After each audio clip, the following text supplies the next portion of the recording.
नमस्कार दोस्तों, आइए हम लोग हीरल कवलानी के साथ एक नई कहानी पढ़ते हैं, मित्रता की परख। तो देखते हैं इस कहानी में क्या है। रमानाथ और दीनानाथ में गहरी दोस्ती थी। दोनों ही एक दूसरे पर जान छिड़कने का दम भरा करते थे। वो लोग बहुत अच्छे दोस्त थे, एक दूसरे पर मरने मिटने को भी तैयार होते थे। एक दिन दोनों दोस्त घने जंगल से होकर गुजर रहे थे कि मार्ग में उन्हें एक भालू आता हुआ दिखाई दिया। वह उनकी तरफ ही बढ़ रहा था। अब ये लोग दोनों दोस्त घने जंगल से आ रहे थे, तो रास्ते में उन्हें एक भालू दिखाई दिया, उन्हीं की तरफ आ रहा था। रमानाथ तेजी से भागकर निकट के पेड़ पर चढ़ गया। उसने अपने मित्र दीनानाथ की तनिक भी चिंता नहीं की। अब वो रमानाथ तो जल्दी से अब पेड़ पे चढ़ गया अपनी जान बचाने, और दीनानाथ के बारे में उसने सोचा ही नहीं। वह बोला, भाई दीनानाथ, जान है तो जहान है, तुम भी अपने बचाव का रास्ता खोजो। उसने यही बोल दिया कि भाई दीनानाथ, भाई हमें तो अपनी जान की परवाह करनी चाहिए, तुम भी अपने बचने का कोई तरीका देखो। दीनानाथ को पेड़ पर चढ़ना नहीं आता था और ना ही उसके पास वहाँ से भागने का कोई मौका था। अचानक उसके मस्तिष्क में एक सुनी सुनाई बात उभरी कि मृतक को भालू नहीं खाते, अतः वह तुरंत ही सांस रोककर एक बेजान सा होकर लेट गया। उसने अपनी आंखें भी बंद कर ली।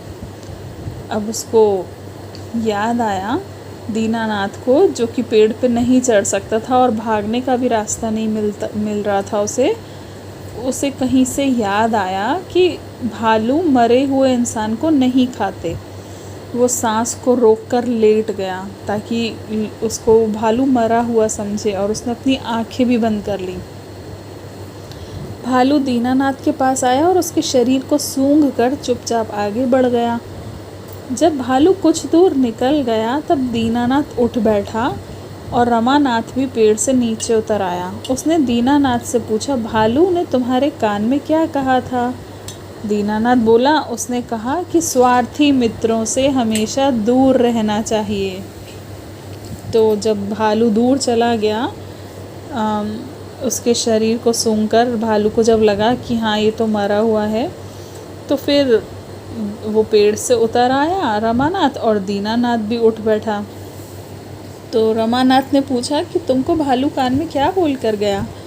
तो दीनानाथ को गुस्सा तो था ही मन में कि ये तो खुद अपनी जान बचाने पेड़ पर चढ़ गया था, मेरा तो बहुत अच्छा मित्र बनता था। तो उसने भी उसको बोल दिया, टॉन्ट कसते हैं ना वैसे, कि स्वार्थी मित्रों से हमेशा दूर रहना चाहिए। स्वार्थी यानी जो सिर्फ अपने बारे में सोचते हैं। तो हमें इस कहानी से क्या सीख मिली कि मित्रता करने का दम भरना बेशक अच्छी बात है, लेकिन यदि मित्रता निभानी नहीं आती तो सब बेकार है। सच्चे मित्र की परख तो संकट काल में ही होती है। भालू ने बेशक दीनानाथ के कान में कुछ नहीं कहा था, परंतु वह समझ गया कि रमानाथ से किनारा करना ही ठीक रहेगा। स्वार्थी मित्रों से सदैव बचकर ही रहना चाहिए।